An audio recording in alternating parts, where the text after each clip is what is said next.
Since 1923, Claration Publication has produced a variety of Catholic periodicals and resources, including Declarations, La Esperanza, and The Voice of St. Jude.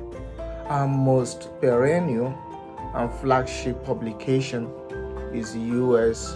Catholic Magazine, one of the leading Catholic periodicals in the United States.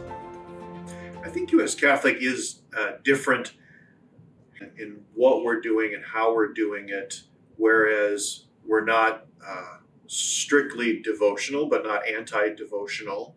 We're not ideologically driven or having a particular segment of Catholicism that we want to make supreme. We're really looking at a balanced picture from the pews, from the ordinary families and the ordinary experience of life. And I think that's unique. I think the content and quality of our writing and the diversity of the staff and topics is engaging and interesting. And I would say, I don't know that every Catholic publication, of which there are many very fine ones, are attempting to address the population that we're attempting to address and in the way we're attempting to address it. One of my first memories of working here was interviewing a theologian, and as a Catholic with a background in journalism but not in theology, I really liked that there was a concerted effort to bridge the gap between academics and everyday Catholics. It makes working here really fulfilling. Our editorial mission can best be described by our tagline, Faith in Real Life.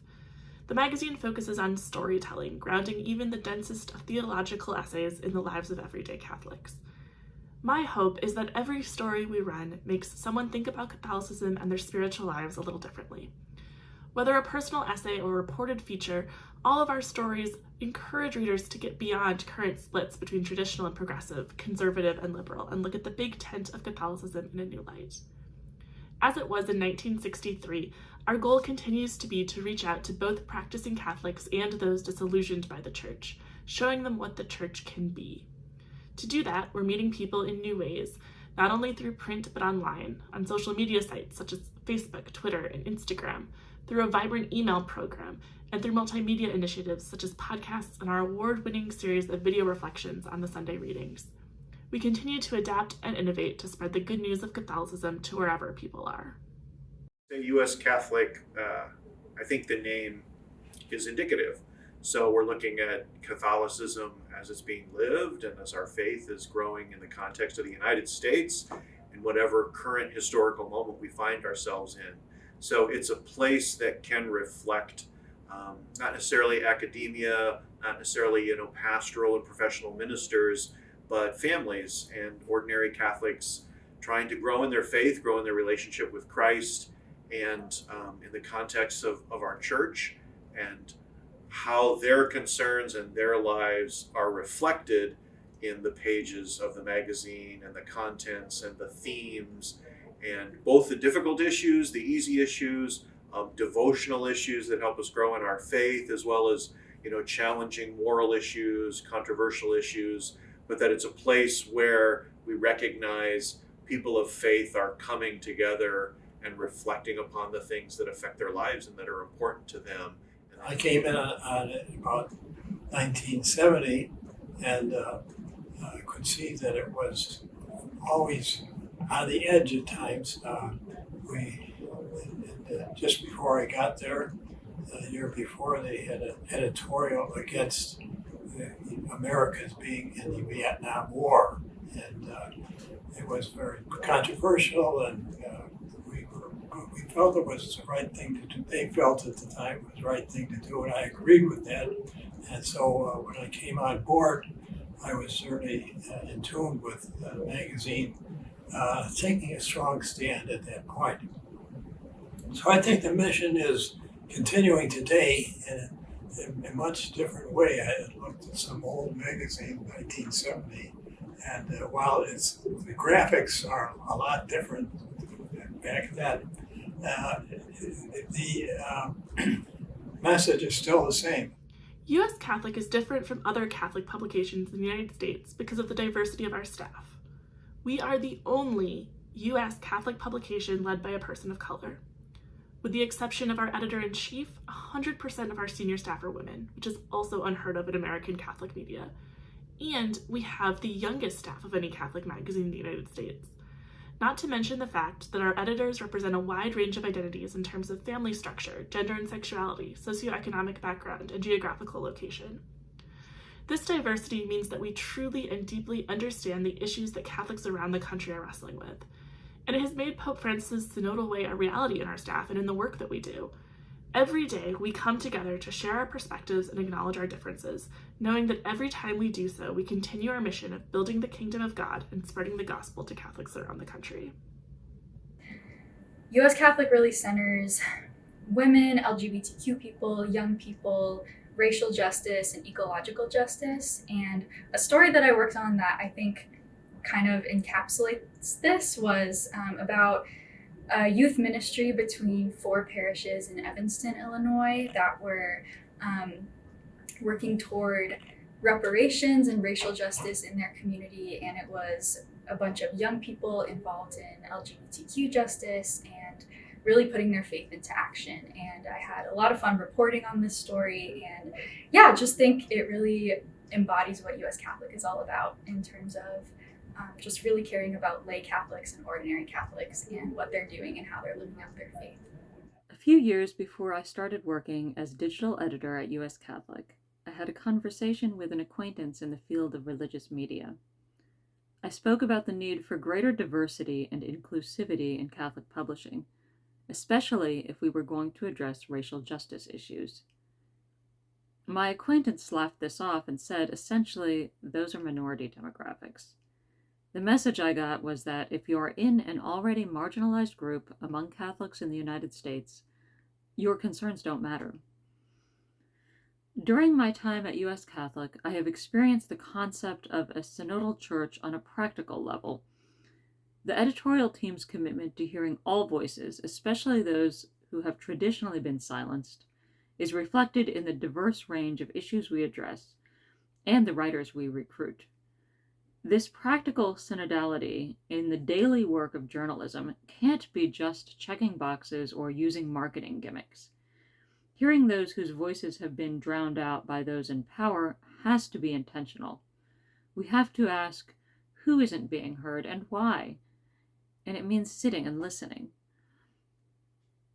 In my work as an editor, I have had amazing opportunities to do that sitting and listening, on topics ranging from reproductive justice to queer theologies to the experiences of immigrants to the creativity of Indigenous activists. Every day at work is another chance to be more deeply instructed in the gospel.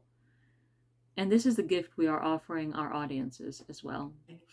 I think the mission is to celebrate, inform, re-evangelize, and challenge those who have chosen Catholicism in order to become their best selves.